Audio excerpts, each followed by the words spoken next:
Ke frikë të bësh gabime. Tenton vazhdimisht të dukesh i mirë, i aprovuar, i këndshëm, i bukur, të dukesh sa më mirë tek të tjerët për të marrë atë komentin në këmbim pozitiv. Qofshin ato një story apo një postim për të marrë një like ndoshta, ose dhe ato komente që mund të t'i thotë dikush verbalisht, bravo, të lumt, shumë mirë e të tjerë.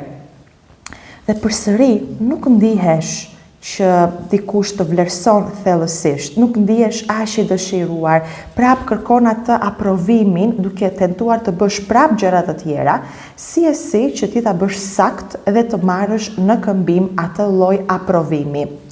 Në fakt, në thelb, përsëri nuk ndihesh që tjetri të aprovon aq, duhet të bësh ti që të ta aprovoj tjetri.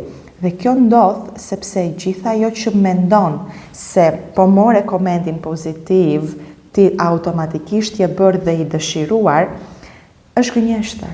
Realisht të rrit vetbesimin tënd, të bën të ndihesh mirë, por mbaron shpejt dhe kërkon prap të njëjtën gjë, të mos bësh gabim që ti të marrësh aprovimin e tjerë dhe pëlqimin e tjetrit. Atë që ndihen ama është ajo mungesa e dashurisë nga mbrapa, sikur ai gabimi joti do të kushtoj të mos kesh raport të mirë më me të tjerët, të mos të shohin më mirë të tjerët.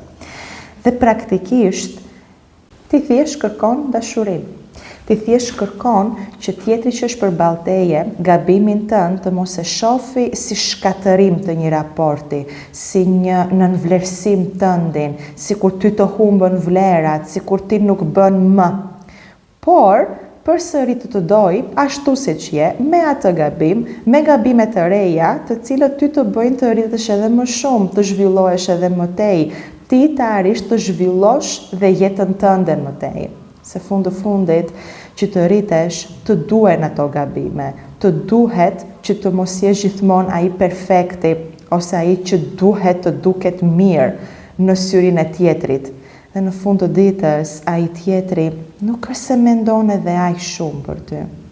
Vetëm nëse të do, është prap aty, sa do që ti të bësh gabime. Asnjëherë s'do jetë shëmbje e raportit tënd me të.